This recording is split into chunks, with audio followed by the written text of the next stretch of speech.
thank you for joining us this week on Dead to Rights, the podcast video for the crime genre industry.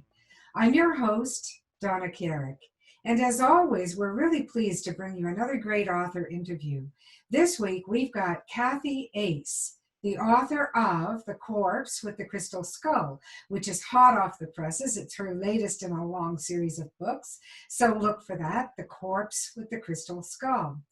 Before we go there, I want to remind you that this fall we've got an anthology coming out. We won't be able to have a physical release party, but we are looking into options for an online party for the release of our anthology by Carrick Publishing, titled A Grave Diagnosis. 35 stories of murder and malaise. So watch for that to come out in the fall. And I'm sure you'll be seeing notices from me of when it is imminently being released. And now, please give a big Dead to Rights welcome to Cathy Ace. Hello, Cathy. How are you? Hello, how are you? I'm very well. Welcome to Dead to Rights, Cathy. Lovely to be here, thank you. And everyone, this is Cathy Ace, former president of the Crime Writers of Canada and author of the Cait Morgan Mysteries, Wise Inquiries, Agency Mysteries, many long and short stories. And what else? What else have you got going? Is that it? No, that's not it. In fact, I've got breaking news. Oh, tell us. Well, last year I published something quite different for me, a book that was a novel of psychological suspense called The Wrong Boy. Very close to my heart, and it had been bouncing around in my head for some years. And it's set in a little village on an outcropping of rock in South Wales. And it's dark and it's moody and it's suspenseful in a good way. And very well reviewed. Pleased it made #1 in Amazon. And it's just been announced last night, actually, that it's now been signed up by Free at Last TV, which is the company that makes the Agatha Raisin series in the UK. And they're looking to put it out as a 3-part thriller series. So I'm very excited about that. And you're the first to get this news. I haven't even put it out on Facebook or anything. But they put the press release out yesterday, so I'm very pleased about that. I knew about it, of course, because I'd actually signed paperwork, but I have to wait for them to take the lead in terms of announcing things. So I was thrilled when last month I was able to announce that the Cait Morgan Mysteries have been signed up for television as a series of TV movies, and now we've got this mini-series as well, so yay! Cathy, I have to tell you, I've seen you many times, and you always look lively and bright and happy, but I've never seen you sparkle as much as this. This is really great news. Congratulations. So it's Thank the you very Cait much. Morgan Mysteries. I knew that. That was being optioned for a TV series. When does that go into production? Oh, well, if I had a crystal ball, yes. at the moment, nothing's being produced at all anywhere. Depending on where you're based, production facilities are going to be opened up at different paces in different ways. The challenge, I think, with the Cait Morgan Mysteries is each book is set in a different country and each film will be set in a different country. So there's an international dimension to that these days is going to make it much more complicated than it would have been a year ago, let's say. The great thing about The Wrong Boy is it's all set in Wales with a British production company. So I'm really rather hoping that things might get moving with that sooner rather than later, because the cast would be mainly Welsh. I threw in the odd English person there, but they're mainly Welsh. I suspect that might go earlier than the Cait Morgan Mysteries, because since the lead in that would be a Welsh woman, she'd need to come into Canada or go wherever else it would be for filming. So complicated these days by, certain things going on, which are much more important in the whole scheme of life and well-being for so many people. So I'm really not worrying about that, and I'm not considering it, but optioning is a great step on the path. It's a long path with many trips and side routes along the way, but I'm very pleased that Well, hopefully The Wrong Boy will be shifting. I'm really pleased for you. And they Thank both sound like absolutely wonderful, wonderful works. Now, The Wrong Boy speaks to my dark heart, so I think I would have a special place for it. I can't wait to see it, really. So Yeah, please, thank you. when you do share the announcement for The Wrong Boy to Facebook, would you do me a favor and tag me so that I can also share it along? I'd really appreciate that. Oh, and I would appreciate that. Thank you very much indeed. Yes, I mean, Welcome. despite the fact it already got #1 in Amazon, one can always do with book sales wherever one can at the moment. So I really appreciate that. Thank you. And Exactly. thank you for this chance today, which serendipitously coincided with the official announcement. So it Well, was, it's wonderful. I'm It's wonderful thrilled. to have you on. And I have to just pause for a second to remark on your backdrop. Is that ever wonderful? Isn't it wonderful? Yes, it's a Yeah. fabulous piece of art. It's an original piece of art. Um, Painted by what was then a schoolgirl, actually. My husband and I found it at an art fair in Maple Ridge here in British Columbia locally several years ago now, and it was close enough to our wedding anniversary to allow us to say, let's get that for our anniversary, because of course, you see, the card player is choosing the ace. Oh, yes, of course, of course. And you know what, Kathy? Yeah, I get the Ace reference for sure, Cathy Ace, but I think you also share my love of bright colors. Yes, yes. Yeah. You know, this particular piece is the primary colors, and it's, you probably can't pick it up, but it's the dotty finish, like pop art, a Yeah. pop art treatment. Um, we do try to collect some pieces of original art as and when we can, and each of them has their own mood, and each of them has their own place in the house. And as you go around the house, hopefully the mood changes. This is on the way out through to the gardening room, so it's a big pop of color before you get out into the more natural tones in the garden, which is Mhm. nice. Yes, yes. Well, they're wonderful. It's just wonderful. I really appreciate it. But on to other things. So you and I both served on the board of the Crime Writers of Canada. And I want to take a second and thank you for your service on the No, board as president. I think you were president for 2 years, weren't you? that's right, yes. 2016 to 2018, from the middle of the year, each of those years. It seems like a lot longer ago than that, I I will know, say, I know. but it was very lucky. My being the chair coincided with BoucherCon coming to Toronto in 2017, which was a huge year for Crime Writers of Canada, as I'm sure you recall. And you know what was wonderful? It gave me the chance to support fully 1/3 of our members attended BoucherCon in Toronto, and it was such a great opportunity to give people a platform to present their work to the world of crime writing, which is always what BoucherCon is about. And to allow them to appear on a broader stage than might otherwise be the case. Because always getting the word beyond Canada is important. Getting the word around inside Canada is critical. Oh, And I yeah. know that we've got very dedicated, knowledgeable, and intelligent readers in Canada who, of course, whenever possible, hunt out a Canadian writer of crime. Yes. But then to be able to take those people and give them a chance to talk to folks from around the world was the best opportunity I could have hoped for. And I was very fortunate that fell within the period when I was chair. So yeah, Yeah. Yeah. that was pleasing. That's actually a really excellent point that you raised because it sounds disloyal to say that we want to reach beyond our own borders, and yet we all need to. It's so important that we can make an international reach. And so now with the technology these days, there's no reason why we can't. No. And Canadian writing, I'm going to plug it. It is bright.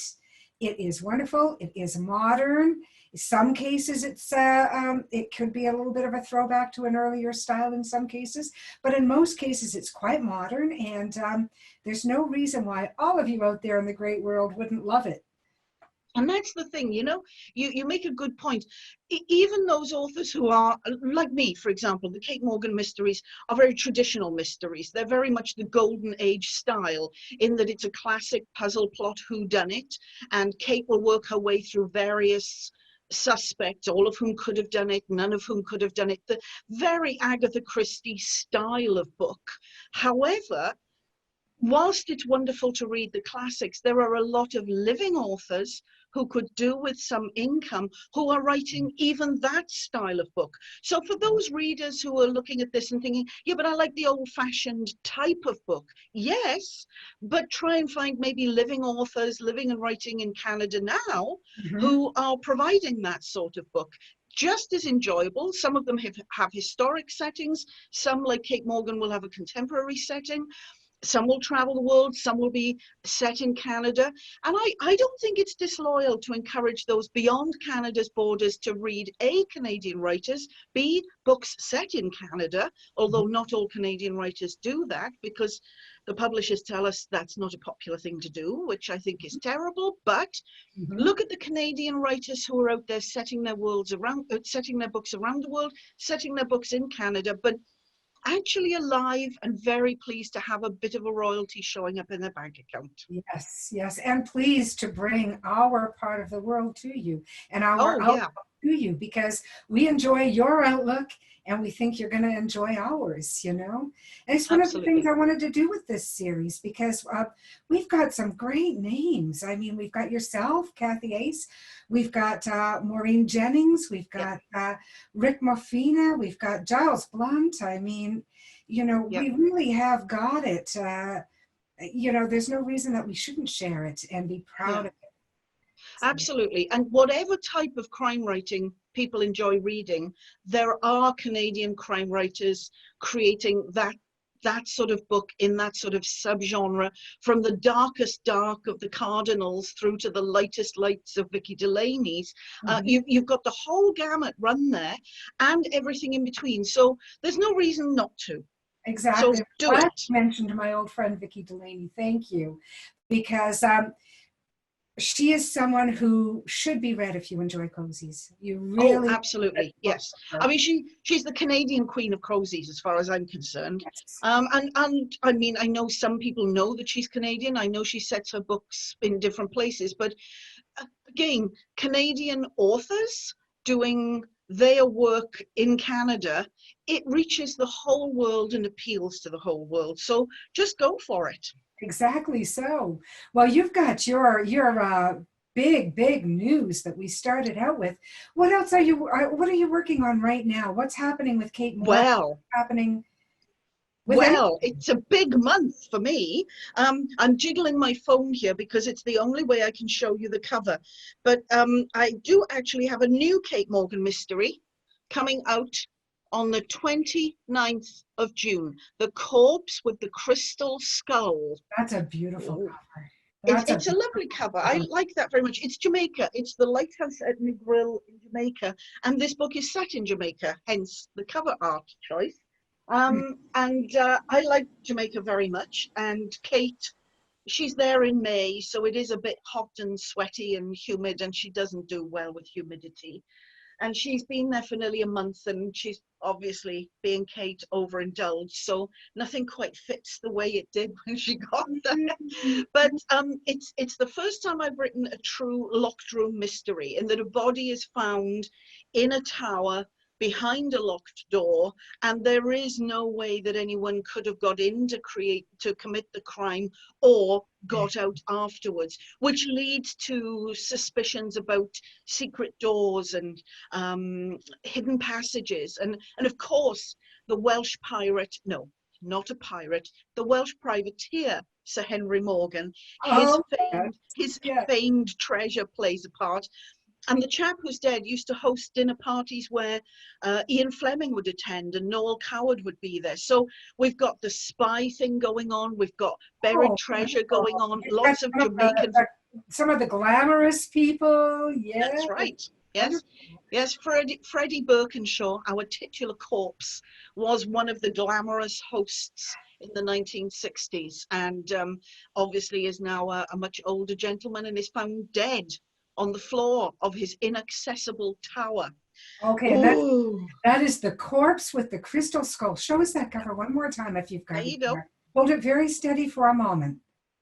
Give it a good moment. That's beautiful. Thank you, Cathy. I appreciate you doing that, so everybody can enjoy the colors and the sunlight, the sunset going on there. And that is set in Jamaica. Yeah. Wonderful. So that comes out at the end of this month, the 29th of June. It's on pre-order now, and then it'll come out in paperback and all e-platforms. So I'm very excited about that. That's very exciting. Congratulations on another new release. Thank you. That's what it's all about. And what about now with this COVID situation? One of the reasons I wanted to do these interviews now is because I know I can track everyone down. I know where you all are hiding. You know where we all are, don't you? I know Yes. you are. Yeah. You cannot escape. You cannot escape. Nope. But what it means to our actual physical presence out there in the world of book lovers. Do you have anything planned on the horizon? Any appearances planned, or there's nothing there? That's a void. No, I'm getting a big not a sausage. Not a sausage. If I should have been in the UK with my mum at the moment. I should have been in Wales with mum right now. I would have been there for Crime Fest in Bristol, which would have been my ability to get early copies of the book into the hands of reviewers and readers in the UK. That's not happening. I'm not planning any face-to-face activities for the launch of this, first time ever, because I'm just not leaving the house at all. Neither my husband nor I are leaving the house. We're very fortunate. Our son-in-law is bringing us groceries every week, which is wonderful of him. And in fact, this forthcoming book is dedicated to daughter and son-in-law, because without them, we'd be like little skeletons in the corner. We would be skulls ourselves. We'd have starved to death by now. I'm we so were actually glad in the Caribbean when this all started, on a cruise ship. So we got back on the 16th of March and we haven't left home since. And I don't know when I shall. I'm so glad you got that cruise in. Oh yeah. Yeah. I'm so glad, and that you weren't on one of those horrible cruises that. No, we were very fortunate. We were very fortunate. We were on a healthy ship where everybody looked after us just wonderfully well. We were due to get off on the 15th of March anyway, and we did. We came in and took ourselves into 2 weeks of lockdown isolation, and we haven't left since. And everybody is going to have their own experience of this period of time. And all I can say is we have been incredibly fortunate that neither of us has to go to work. We are able to stay at home. We have family close enough by with the ability to look after us. So we've really been incredibly fortunate. And not for everybody. Well, that won't be the experience for everybody. And for those people watching this, hating being stuck at home, or fitting this in when they've got 5 minutes in a horrifically busy schedule where they find they have to mix with people, my heart goes out to you, and thank you to everybody who's helped us get through this, and everybody around the country and around the world who's putting their health, well-being and family time on the line, so that those of us who have to are able to stay as we are, and not mix with the world. It's extraordinary times. I second that. Thanks to everybody in essential service and our own oldest son. We're 5 adults in this house now, because our youngest is going to be 18 soon, so I consider her an adult. We're 5 adults in our tiny little townhouse, and only one of us is leaving the house daily, and that's our oldest son, who works at Canadian Tire Automotive Division, and it was considered an essential service because of shipping, obviously. Shipping relies on that kind of help.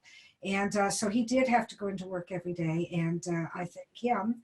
And I thank everyone like him who made it possible for us to sneak into the supermarket once a week wearing masks at seniors hour and buy bread, and whatever else we needed to feed ourselves. Our 2 younger children are both studying at home. My husband and I are both working at home. Thanks to the employers. This never gets said. I can grumble with the best of them. I'm not going to be a hypocrite. I can grumble about my employers with the best of them, never publicly, don't worry, employer. But I want to thank my employer and all the other employers out there who've made working from home possible and safe, and who have not so much as groused or made it difficult in any way. So they deserve a thanks too, the good ones, who've done that. So thank you. And Cathy, so you're right. It's been a really incredible year, an incredible Mm, experience.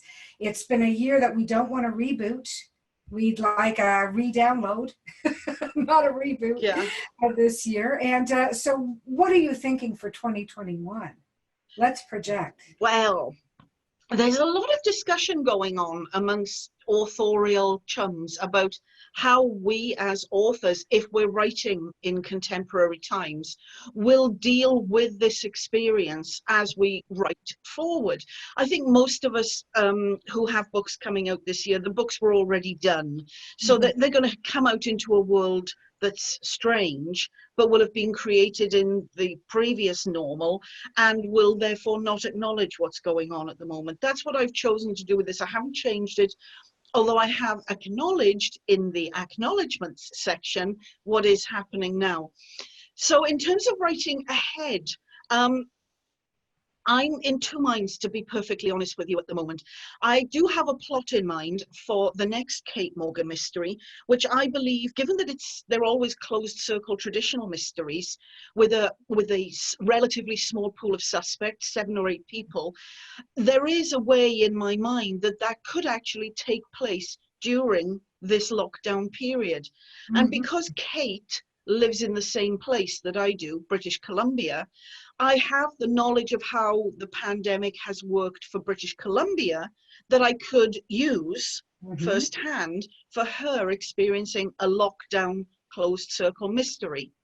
And I do think I would like to maybe push ahead with that, despite the fact I won't know how the world will have changed by the time it's written and comes out. But I Mhm. think since we all are human beings and we've all gone through this in one way or another, I think there'll be enough understanding to be able to read a book like that. Mhm. Um, the alternative is to go back to the psychological suspense and to craft a book there, which already was set half in 1976 and half in 2019. So it Mhm. would allow me to write a historic pre-pandemic novel, Right. which was already plotted for that period anyway.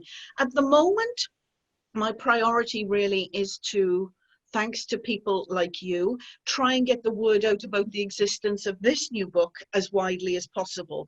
I want people to find it and I want people to enjoy it. And I don't quite know then whether the television things will jump in front of a book writing Yeah. responsibility.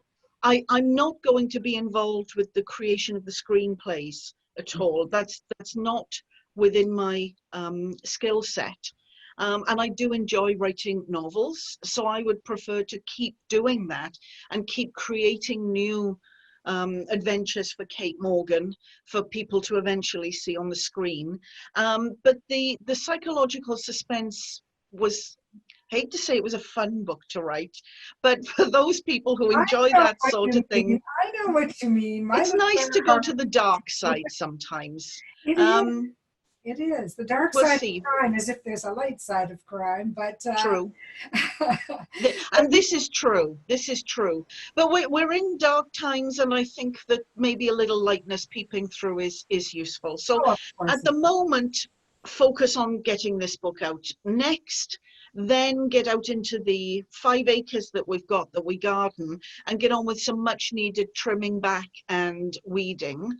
And while I'm doing that, I can be busy plotting because I do enjoy weeding and plotting. The Mhm. two are very deadly activities. Mhm. And I do find that when I'm focusing on buttercups in flower beds, I can actually decapitate them and root them out like I root out I'm the not even have baddies in to the book. ask you questions. You answer all the questions that listeners will want to know. Oh, good. They always want to know when and how do you come up with ideas. That's the most common question that listeners that I get, and it's true. Doing anything manual that is repeated that requires very little thought because you're familiar with that activity, whether it be knitting, gardening, walking, anything like that you can go on motor drive, that's where the blood goes to your brain and freshens your brain and all the wonderful ideas start to flood. Yeah, that's always the hope. Yes. Mm-hmm. 2 hours into weeding, everything hurts so much that by then my brain doesn't work anymore. But that is the hope, yes. And I think that with the summer months coming up, and we have a well here. We don't have city water, so our well inevitably dries up in the summer months, and then we get water trucked in, and we need to be very thoughtful about what we water in terms of plants. So we've always got a schedule for the summer to make sure that the acreage survives and hopefully thrives. Mm-hmm. And I think that that is a good brain break when, yes, as you say, the subconscious, I mean, I got to be honest, Donna, I just can't help myself thinking about ways to kill people. Fictionally, of course. Yes. So it's not a problem to come up with the ideas. The problem is not having enough time to write them all down. And I do always have my phone in my pocket if I'm weeding. So I phone myself and leave a message if I have what I think is a good idea. And I do the same thing if I'm driving. My mind is fully on my driving, of course. But sometimes you get this ping of an idea, and then hands-free, I'll phone myself and leave a message, because I'm not good at note-taking. If I make a note, I won't be able to read it or understand it. Whereas if I've left myself a message, I stand a bit more a chance that way. You've got a very, very nice, clear voice, so I'm sure that works out well. I had to laugh because a couple of weeks ago, my husband, he was chatting away to me about something, and he picked up his phone and he started to text message. And I said, who are you text messaging? Not that I'm a snoopy wife or anything like that, but it was just so out of context for him to just, oh, I'm text messaging myself, he said. I do that whenever I have an idea for something, for an article that I'm working on, I text message it so that the next morning when I'm back online, it's there. Yep, good idea. Yeah, it's a great idea, because I've always had this fantasy of carrying around a notepaper and making notes like real writers do. I never have a pen when I need one, never. I don't know how far that organized. No, I mean, secateurs in pockets and bits of jute twine, and I've got so many things stuffed into my pockets and clumsy old gloves on, so just pushing redial and sending a message is the easiest thing for me. I'd never keep track of a pen and a piece of paper. No, absolutely not. Well, it's really, really fun talking to you, Cathy. I want to say the name of your upcoming release again, because they say 3 times is the charm. It is The Corpse with the Crystal Skull by Cathy Ace, and your publisher's name is? Four Tails Publishing. It's actually four, F-O-U-R, Tails, as in waggy tails for dogs, Publishing Limited, but there's the double entendre of four tales, as in for telling stories. You see, 2 meanings. So it's The Corpse with the Crystal Skull, Cathy Ace, Four Tales Publishing, coming out 29th of June, 2020. Perfect. Thank you very much. And thanks for joining us today on Dead to Rights, Cathy. It was a real genuine pleasure talking to you. It's been lovely to be here. Thank you so much. Human interaction is wonderful when you can have it, even when it's remotely. Thank you again for joining us this week and spending your time with us here at Dead to Rights. And I hope that you'll join us next week. Our thanks, as always, goes out to Ted Carrick for the wonderful music, Eyes of Gold. See you soon.